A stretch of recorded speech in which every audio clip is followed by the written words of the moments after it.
नमस्कार. श्री स्वामी समर्थ. कसे आहात सगळे? बरे आहात ना? आता स्वामींचं प्रकट दिन येते, त्यासाठी काही पारायण करत आहेत. तर मी तुमच्यासाठी तारक मंत्राचं अनुष्ठान घेऊन आली आहे. तुम्हाला जर पारायण जमत नाही आहे तर तुम्ही तारक मंत्राचं अनुष्ठान पण करू शकता.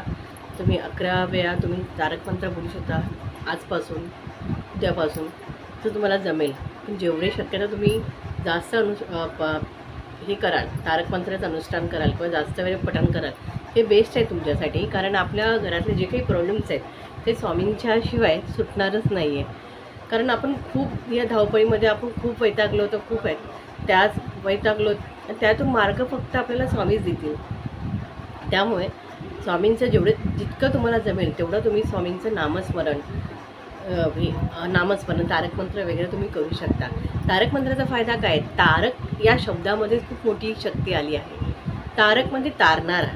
ते आपले स्वामी आहेत, ते आपल्याला तारणार.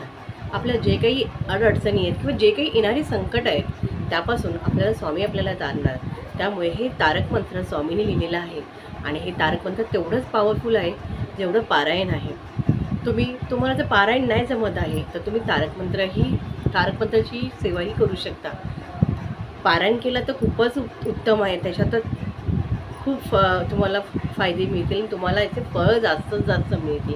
पण तुम्हाला जर ते शक्य नाही आहे तर तुम्ही तारक मंत्राचं पठण किंवा अनुष्ठान करू शकता. 11 वेळा करू शकता, 21 वेळा, 51 वेळा, जसं तुम्हाला जमेल त्याप्रमाणे. पण तारक मंत्र तुम्ही 11 दिवसाचं, 21 दिवसाचं अनुष्ठान चालू करा. आता बघा, स्वामींचं 10 तारखेला प्रकट दिन आहे आपल्या. तर त्यासाठी तुम्ही त्याप्रमाणे तुमचं काही करून शेड्यूल ठरवून त्याप्रमाणे तुम्ही सकाळी संध्याकाळी तुम्हाला जी वेळ भेटेल ती वेळ निश्चित करून तुम्ही तारक मंत्राचं अनुष्ठान करू शकता. अनुष्ठान करताना काय करायचं? आपल्याला नॉनव्हेज खायचं नाही आहे. आपल्याला नॉनव्हेज खायचं नाही आहे. ब्रह्मचर्याचे पालन करायची गरज नाही आहे, काही नाही. कारण स्वामी म्हणतात पहिलं प्रपंच. पहिलं तुम्ही संसारिक जीवन सांभाळा आणि त्याच्याबरोबर तुम्ही माझी सेवा करा. कारण बघा, चोळप्पा आहेत ते पण त्यांचे स्वामींची सेवा करायचे, पण ते त्यांचा संसार जे त्यांचा संसार आहे ते पकडून, ते सांभाळून ते स्वामींची सेवा करायचे. त्यामुळे स्वामींना त्या गोष्टीचा काही प्रॉब्लेम नाही आहे. हां, फक्त एवढंच की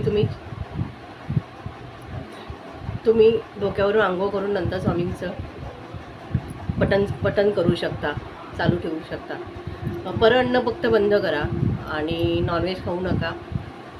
प्लस स्वामींची जर तुम्ही अनुष्ठान करताय तर हातामध्ये तुम्हाला फूल घ्यायचं आहे, हळद, कुंकू, अक्षता आणि पाणी. आणि तुम्ही संकल्प करून की स्वामी मी 21 दिवस किंवा 11 वेळा, 21 दिवस, 51 वेळा मी तुमचं तारक मंत्राचं अनुष्ठान करत आहे.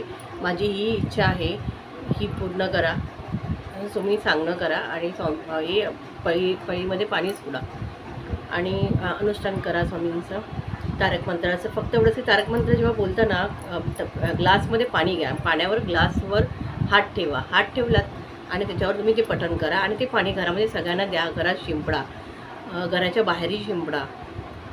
याप्रमाणे तुम्ही अनुष्ठान चालू करा. तुम्हाला खूप फरक पडेल. आपल्या मुलांना पण जे काही घाबरतात रात्रीचे किंवा कोणाची वाईट नजर असते किंवा काय, हे तारक मंत्राने निघून जातात. हां, तुम्हाला जसं वाटतं तुमचा मुलगा खूप घाबरला तर ते पाणी त्याच्या अंगावरून 3 वेळा उतरून तुम्ही बाहेर कुठल्याही झाडामध्ये ओतू शकता. पण कोणाच्या पायाखाली येणार नाही असा विचार करून तुम्ही झाडामध्ये वता, त्याचा काही प्रॉब्लेम नाही आहे. तर याप्रमाणे तुम्ही तारक मंत्राचं अनुष्ठान करा. खूप फायदा आहे, खूप फळ आहे. आणि बघा, आपण जे करतो ना चांगले कर्म, त्याचा मुलांना आपला फायदा होतो. आपल्याला होतोच आणि आपल्या मुलांची प्रगती होते, मुलांचाही फायदा होतो, हे लक्षात ठेवा. फक्त एवढंच की वाईट नाही करायचं. स्वामी काय म्हणतात, कोणाचं वाईट नाही करायचं.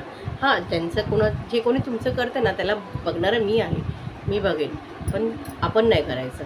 त्यामुळे जे काय ते स्वामींवर सोडा आणि स्वामींचं पठण करा. जेवढं तुम्ही तारक मंत्राचं तुमच्या जीवनामध्ये, तुमच्या नशिबामध्ये, तुमच्या आयुष्यामध्ये त्यांचा तारक मंत्राचा साठा जेवढा वाढवाल तेवढं तुमचं पुण्य वाढेल आणि त्याचं फळ तुम्हाला तुमच्या मुलांनाही मिळेल.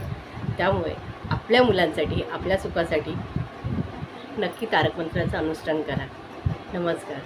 ओम श्री अनंत कोटी ब्रह्मांड नायक राजाधिराज योगीराज परब्रह्म श्री अक्कलकोट निवासी श्री स्वामी समर्थ महाराज की जय. भेटूया पुन्हा. धन्यवाद.